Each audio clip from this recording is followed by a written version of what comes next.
À la une de ce journal, lancement à partir de la ville de Rosso de la campagne de distribution de 260 000 moustiquaires imprégnés aux populations, en particulier celles vivant du moins dans les zones endémiques. Le département de l'habitat organise un atelier de validation du projet de loi de l'urbanisme et de la construction.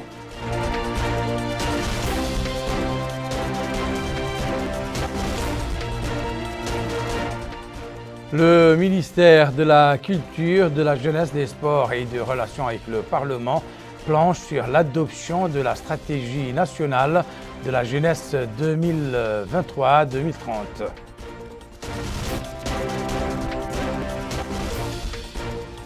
Mesdames, Messieurs, bonsoir et bienvenue à cette édition du journal. Une fois n'est pas coutume, nous ouvrons cette édition par la ville de Rosso qui a abrité ce mardi le lancement de la campagne de distribution de 260 000 moustiquaires imprégnés au profit des populations se trouvant dans les zones endémiques. La campagne englobe également la distribution aux bénéficiaires de quantités de pesticides, du matériel de pulvérisation et des médicaments. Récit de Mohamed Khattat. Le centre de santé de la ville de Rosso a abrité aujourd'hui le lancement d'une campagne préventive de distribution de moustiquaires imprégnés aux populations lancée par le secrétaire général du ministère de la Santé, M. Mohamed Amin Ould El Hadj, pour prémunir les populations contre le paludisme en ce début de la saison des pluies. Il s'agit de doter de moustiquaires imprégnés les populations des zones menacées par les inondations dans les 18 muqata'a du wilaya de Nouakchott, du Hod al-Gharbi, de la Saba, du Gorgol, du Barakna, du Trarza, du Guidimaka, de la Drari, de l'Inchiri. Supervisant le lancement de cette campagne, le secrétaire général du ministère de la Santé, M. Mohamed Amin Ould El Hadj, a rappelé que le président de la République, M. Mohamed Ould El Ghazouani, accorde une grande importance à l'amélioration des conditions de vie des populations et à la préservation de leur santé. C'est pourquoi, a-t-il précisé, le ministère de la Santé a, pour faire face au problème du paludisme, mis en place les moyens de diagnostic et de traitement de la maladie, en plus de la distribution de moustiquaires, avant d'inviter les acteurs à contribuer à la réussite de cette campagne. Il a indiqué que les populations affectées par les inondations bénéficieront de 260 000 moustiquaires imprégnés, notamment les populations de Tintin, de Kankossa, de Kaïdi, de Mbout, de Makama, d'Alek, de Makta al-Hajar, de Bogué, de Mbagne, de Rosso, de Tekan, d'Atar, de Seribabi, de Kabou, d'Akjust, de Darnaïm, de Sabra et de Mina. De même que la campagne concerne également la distribution gratuite aux bénéficiaires des quantités de pesticides, du matériel de pulvérisation et des médicaments. Pour sa part, le maire de la commune de Rosso, M. Bombo Olderman, a souligné l'importance de cette campagne en cette période d'hivernage, tout comme il a salué les grandes réalisations que connaît actuellement le pays, conformément aux orientations du président de la République, M. Mohamed Ould El Ghazouani. La wilaya du Gorgol a reçu son quota de moustiquaires imprégnés, lesquels ont été distribués à la population des Mourata de Kaïdi, Mbout et Magama, particulièrement aux familles habitant les quartiers les plus exposés aux eaux stagnantes. Bokar Baylaba. La wilaya du Gorgol vit en plein hivernage. Qui dit hivernage dit généralement prolifération de moustiques. Et qui dit moustique dit malaria. Alors la prévention s'impose. Et pour se prémunir contre la malaria, l'utilisation d'une moustiquaire imprégnée est vivement exigée. En procédant à la remise de moustiquaires imprégnés, les pouvoirs publics veulent faire passer un message de sensibilisation dans les muqata ciblés, Kaïdi, Mbout et Magama. En d'autres termes, les populations doivent prendre conscience de l'importance de la protection, d'autant plus que la saison des pluies est propice à l'apparition des maladies liées à l'hivernage.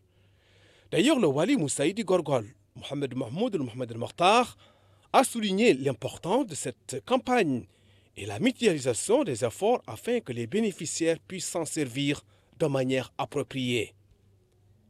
Le directeur régional de santé, Cheikh Naoul Kenkou, a lui aussi abondé dans le même sens. La protection s'impose. Il a précisé que des équipes médicales sillonneront tous les quartiers afin de sensibiliser sur l'importance de l'usage des moustiquaires imprégnés. Ensemble, les populations locales sont appelées à s'investir dans cette campagne prophylactique contre la malaria. L'actualité est marquée ce jour par les travaux d'un atelier technique consacré à la validation du projet de loi de l'urbanisme et de la construction, organisé par le ministère de l'Habitat, de l'Urbanisme et de l'Aménagement du Territoire. La rencontre vise à revisiter les différents textes relatifs à la loi de l'urbanisme et de la construction. Récit d'Aminam Khalil. Organisé par le ministère de l'Habitat, de l'Urbanisme et de l'Aménagement du Territoire, cet atelier technique est consacré à la validation du projet de loi de l'urbanisme et de la construction.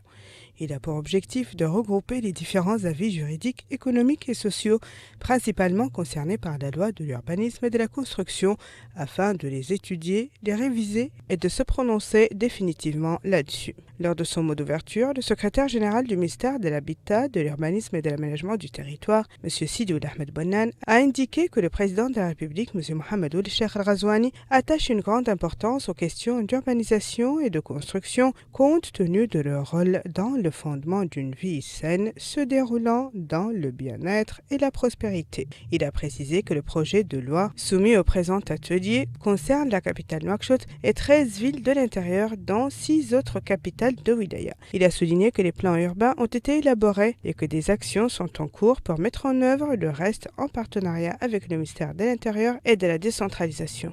Dans un proche avenir, a-t-il conclu, un mécanisme conjoint sera mis en place par le ministère des Finances et celui de l'Intérieur de la décentralisation pour déterminer les subventions qui seront allouées à la mise en œuvre du projet. Le présent projet de loi prévoit une plus grande prise en compte des questions relatives à l'environnement et au changement climatique, ainsi que des facteurs liés aux catastrophes telles que les inondations. Autre atelier, celui consacré à l'adoption de la stratégie nationale de la jeunesse 2023-2030. La rencontre est organisée par le département de la culture, de la jeunesse, des sports et des relations avec le Parlement en collaboration avec les départements impliqués et les partenaires. Récit de Bokar Bailaba. La promotion de la catégorie de la jeunesse constitue un axe central dans les engagements du président de la République, M. Mohamed Cheikh Al Ghazouani. Tel est en substance ce qui a été martelé lors de cette rencontre. Concrètement, l'accent est mis sur les questions liées à l'éducation, la formation, l'emploi, les sports et les loisirs. Et dans une allocution prononcée à l'ouverture des travaux, la secrétaire générale du ministère de la Culture, de la Jeunesse et des Sports et des Relations avec le Parlement, Mme Meziza Mentel Korbali, a indiqué que le gouvernement a mobilisé au cours des dernières années d'importantes ressources publiques dans ces domaines, élaboré de nombreux programmes et projets et a déployé des efforts considérables pour surmonter tous les obstacles à leur promotion en fournissant des infrastructures appropriées telles que des centres de formation professionnelle, des espaces, des maisons de jeunes et des terrains de sport. Au sujet du nouveau document, la secrétaire générale a précisé que son département s'attelle à affiner le processus de préparation d'une stratégie nationale de la jeunesse qui couvrira la période 2023-2030. Mohamed Ould Mohamed est le directeur de la jeunesse, explique que la stratégie allie ambition et réalisme car elle découle des aspirations des jeunes eux-mêmes et de leurs recommandations lors des réunions consultatives organisées avec les représentants de la jeunesse à travers le pays. La rencontre a également donné lieu à des présentations sur les tenants et les aboutissants de la stratégie nationale de la jeunesse 2023-2030. La grande commission en charge de la célébration de Nouakchott, capitale de la culture du monde islamique pour 2023, a procédé ce mardi au lancement de l'application électronique d'Eiloul. Annoncée dans un point de presse, l'application renferme un contenu pédagogique qui comprend 1000 questions dans les domaines de la culture et du patrimoine. Cette application vise à transférer la culture du monde écrit et moral aux nouvelles générations en la diffusant par le biais de médias électroniques et d'applications intelligentes sous la forme de concours qui stimulent et encouragent les connaissances liées à la culture et au patrimoine. Le secrétaire général de la commission, Mohamed Ould Sidi Abdallahi, a indiqué que l'application électronique comprend 1 millier de questions en ligne en rapport avec le patrimoine culturel du pays, notamment les coutumes, les traditions, les spécificités culturelles mauritaniennes, précisant que le développement de cette application a requis des efforts concertés pour cerner les champs culturels de plus large de nature, a entraîné un impact positif sur la diffusion de la culture du pays au niveau local et mondial. Le comité de suivi du Fonds de solidarité sociale et de lutte contre le coronavirus a tenu ce matin une réunion consacrée à l'examen des 3 derniers rapports bimensuels relatifs à la gestion du fonds. M. Mohamed Yahya Ouelharme, le vice-président du comité, a indiqué que les rapports traitent des recettes et des dépenses du fonds, des détails de la situation épidémiologique, des stocks de vaccins, de la situation générale des stocks et des dons en nature. Il a précisé qu'en ce qui concerne les états financiers, plus de 11 milliards MRI ont été mobilisés, dont un total de plus de 8 milliards MRI décaissés, faisant observer que le comité cherche, à travers ses rapports et réunions périodiques, à informer en détail ses membres sur l'état du fonds et les chapitres de décaissement pour leur permettre d'accomplir leur mission de suivi et de contrôle, conformément à l'approche rigoureuse de gestion et d'exploitation optimale des ressources et des capacités. Et on referme ce journal par la clôture hier du festival de l'Houétat pour la culture de développement qui a rythmé 3 jours et 3 nuits la vie des citoyens de cette localité du Tagan. Les festivaliers ont par ailleurs mis à profit cette manifestation culturelle et artistique pour faire connaître aux invités quelques-uns des monuments et sites archéologiques que renferme la cité. Mohamed Khattat. Les rideaux sont tombés sur les activités du festival de l'Houétat pour la culture et le développement qui ont été clôturés hier soir après 3 jours de riches manifestations culturelles et sportives ponctuées de visites de monuments, de sites historiques et archéologiques, en plus de la présentation de nombre de prestations musicales, de poésie, de sketchs et d'autres animations suscitant la ferveur et l'admiration du public.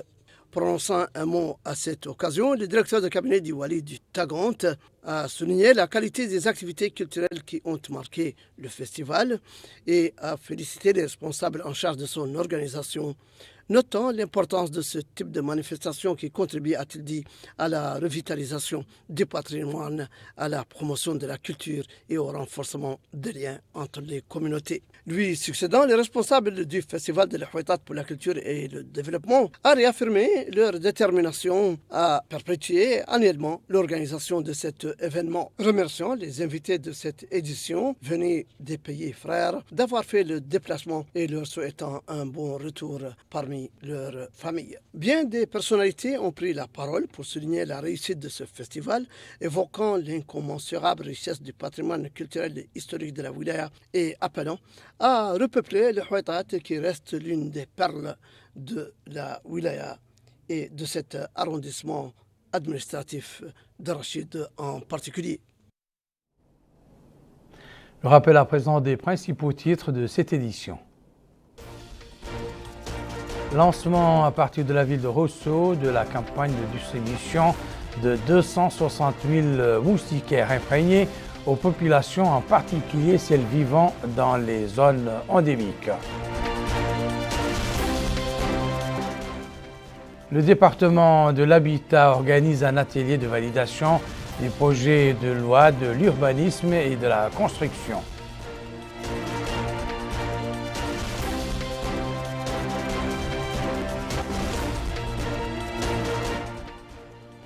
Le ministère de la Culture, de la Jeunesse, des Sports et des Relations avec le Parlement planche sur l'adoption de la stratégie nationale de la jeunesse 2023-2030.